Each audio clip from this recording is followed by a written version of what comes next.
پھر اعلیٰ حضرت فرماتے ہیں اپنے بڑوں کی عزت کرنے سے نا آپ بڑے بنیں گے، چھوٹے نہیں ہوں گے۔ بڑوں کا احترام کریں، آپ بڑوں کا اکرام کریں، آپ بڑوں کے ساتھ اچھے طریقے سے پیش آئیں۔ آپ فرماتے ہیں میرے رسول پاک کہتے ہیں نبی پاک صلی اللہ علیہ وسلم کے چچا کے بیٹے عبداللہ ابن عباس، حضور کے چچا کے بیٹے، اتنا بڑا خاندان تو نہیں نا ہو سکتا جتنا میرے نبی پاک کا خاندان بڑا ہے۔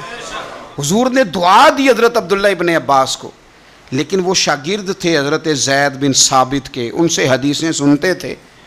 تو پتہ ہے اتنے بڑے خاندان کے ہونے کے باوجود حضرت زید بن ثابت استاد تھے۔ اعلیٰ حضرت لکھتے ہیں ایک دن حضرت زید بن ثابت گھر سے نکلے گھوڑے پہ، جناب عبداللہ ابن عباس حضور کے سگے چچا کے بیٹے نکلے، جناب زید بن ثابت ان کے استاد ہیں، تو شاگرد نے دوڑ کے استاد کے گھوڑے کی لگام پکڑ لی اور آگے آگے چلنے لگے جس طرح کوئی خادم چلتا ہے۔ حضرت زید بن ثابت کہنے لگے جناب آپ کیا کر رہے ہیں، آپ خاندان رسول میں سے ہیں۔ تو آپ فرمانے لگے ہمیں بتایا گیا ہے کہ علماء کا ادب کرنا ہے، ہمیں سکھایا گیا ہے۔ جب یہ لفظ کہے تو حضرت زید بن ثابت رضی اللہ تعالیٰ عنہ چھلانگ لگا کے گھوڑے سے نیچے اترے اور جناب عبداللہ ابن عباس کا ہاتھ چوم کے کہنے لگے ہمیں بھی بتایا گیا ہے کہ خاندان رسول کی عزت کرنی ہے۔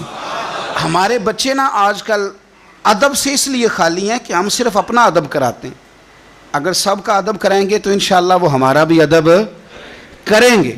امام کسائی رحمۃ اللہ علیہ سے ہارون رشید کہنے لگا میرے بیٹے کو گھر آ کے پڑھا دیا کریں، تو آپ فرمانے لگے میں نبی پاک علیہ السلام کے علم کو رسوا نہیں کر سکتا، تیرے بیٹے نے حدیث پڑھنی ہے تو جہاں سب کے بچے پڑھتے ہیں تیرا پتر بھی وہیں آئے گا۔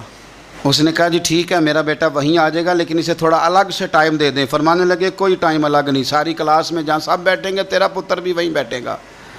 عرض کی چلو اس کا سبق ہی پہلے سن لیں، فرمایا یہ بھی نہیں کروں گا، جو پہلے آئے گا سبق اس کا پہلے سنا جائے گا، یہ نبی پاک کا دین ہے۔ اب ہارون رشید کیا کہتا ہے، بادشاہ ہے، کہتا ہے حضور میں بھی بڑا ذرا آپ کو آزما ہی رہا تھا کہ میں اپنے بچے کو کہیں کچے استاد کے پاس تو نہیں داخل کرانے لگا، انشاءاللہ یہ آئے گا اور خدمت کرے گا آپ کی، آئے گا۔ ہارون رشید گزر رہا تھا اور امام کسائی رحمۃ اللہ علیہ نا وضو کر رہے تھے۔ یہ اعلیٰ حضرت لکھتے ہیں ساری باتیں ساری انہی کی سنا رہا ہوں، انہی کے مطلب کی کہہ رہا ہوں، زبان میری ہے بات ان کی، انہی کی محفل سنوارتا ہوں، چراغ میرا ہے رات ان کی۔ چراغ نے جب سنورنا ہو تو اندھیرا ہو تو سنورے گا نا، ورنہ چراغ کو پوچھے گا کون؟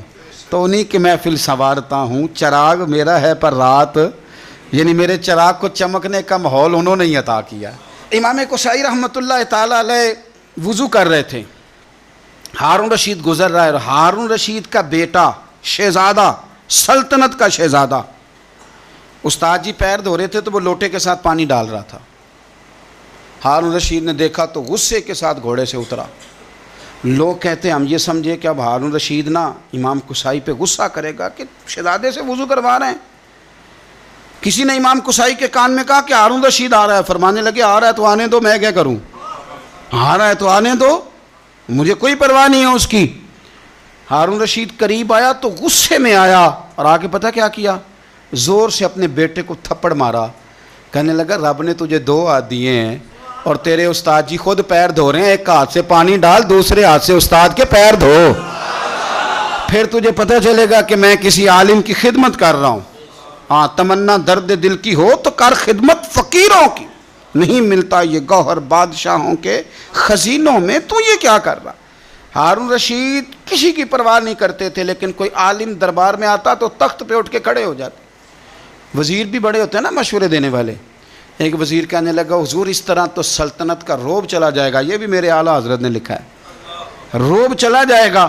آپ آنے پر کھڑے ہو جاتے ہیں مولوی صاحب کے، تو آپ فرمانے لگے مولوی کی عزت نہیں کرتا، میں نبی پاک کے دین کے علم کی عزت کرتا ہوں، اور اگر حضور کے دین کی عالم کی عزت کرتے سلطنت کا روب جاتا ہے تو جانے دو، حضور کے دین کے عالم کی قدر تو ہوتی ہے نا۔